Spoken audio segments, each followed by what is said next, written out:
যারা জনগণের ভোট মানে না, এরা গণতন্ত্র মানে না, এরা গণতন্ত্রের শত্রু। আস্তে আস্তে ভাঙ্গা পর্যন্ত মোটামুটি একটা অবস্থায় আসলাম। ভাঙ্গা ছেড়ে যখন বরিশালের রাস্তা ধরলাম, তখন দেখি যে ভাঙ্গার পরেই ভাঙ্গা রাস্তা শুরু হয়ে গিয়েছে।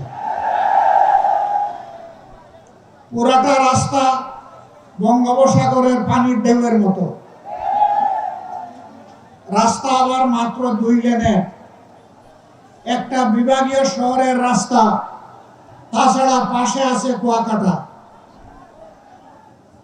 বাংলাদেশের দ্বিতীয় বৃহত্তম সমুদ্র সৈকত, নাকি এইটাই বৃহত্তম আল্লাহ ভালো জানেন। এই রাস্তাটা বরিশালবাসীর প্রাণের দাবি যে এটা 6 লাইনে উপনীত হবে।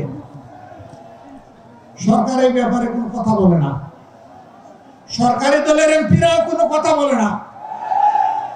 কেন তারা বলে না? কেন তারা জোরে আওয়াজ তুলে না? ভোলা বাংলাদেশের অংশ, কিন্তু বাংলাদেশ থেকে বিচ্ছিন্ন। ভোলাবাসীর প্রতি এটা কোনো দয়া নয়, দাক্ষিণ্য নয়, করুণা নয়। ভোলাবাসীর ন্যায্য পাওনা একটা ব্রিজ, সেই ব্রিজ এখনো হয়নি কেন? তার সিদ্ধান্ত এখনো নেওয়া হয়নি কেন?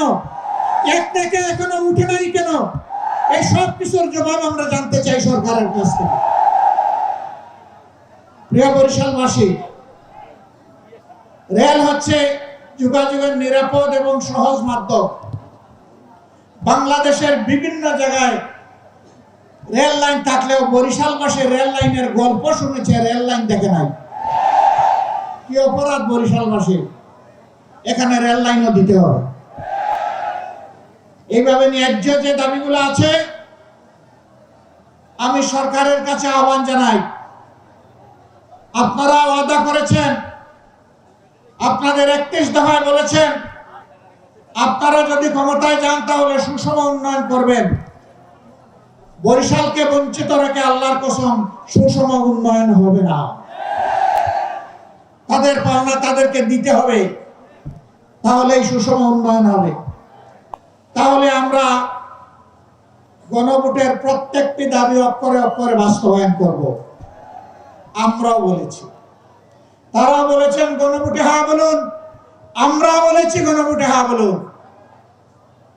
কিন্তু হ্যাঁ যখন বিজয়ী হলো, যেভাবেই হোক মেকানিজম করে তারা যখন ক্ষমতায় চলে গেলেন, তখন হাটা তারা ভুলে গেলেন। এখন বলতে বলতে এসে তারা বলতেছেন আমরা কখনো সংস্কারের কথা বলি নাই।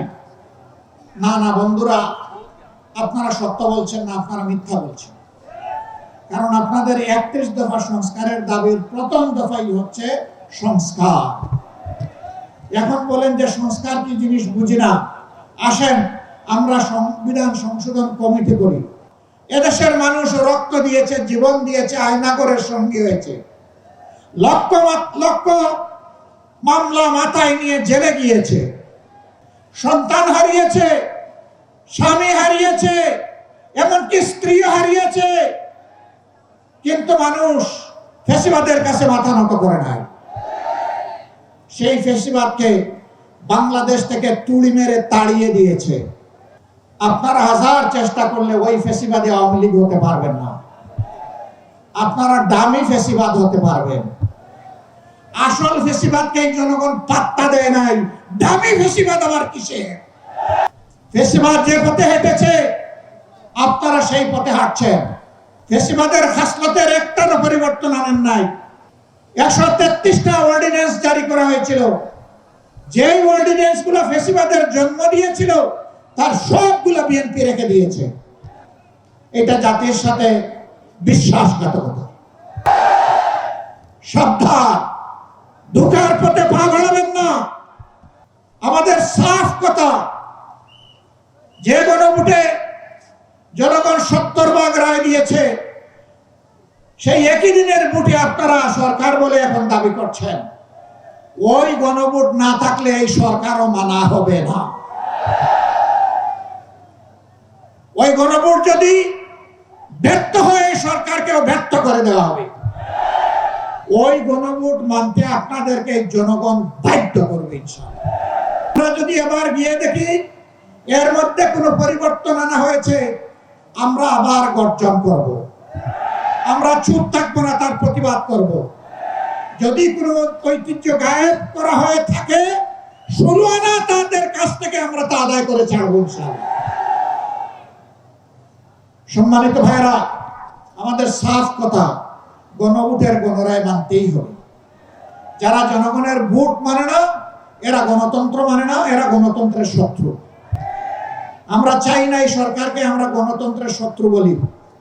দেরিতে হলে আমরা অনুরোধ করব, ফিরে আসুন, ফিরে আসুন। জনগণের রায়ের প্রতি আপনারা সম্মান প্রদর্শন করুন। বিরোধী দলের আসনগুলোতে বৈষম্য করা হচ্ছে। বৈষম্যের জন্য জুলাই হয়নি, বৈষম্যের কবর রচনা করার জন্য জুলাই হয়েছে। সংসদে আমরা তার প্রতিবাদ করেছি। এই বৈষম্য আমরা মেনে নেব না, তার বিরুদ্ধে আমরা জ্বলে উঠব ইনশাআল্লাহ। সময় থাকতে সাবধান হয়ে যান, সংশোধন হয়ে যান, মানুষের ম্যান্ডেটের প্রতি সম্মান প্রদর্শন করুন। সিলেটে আমাদের সমাবেশ রয়েছে 25 তারিখ। আমরা আশা করব এর ভিতরে তাদের শুভবুদ্ধির উদয় হবে। তারা ঘোষণা দিবেন যে হ্যাঁ, আমরা গণভোট মেনে নিলাম।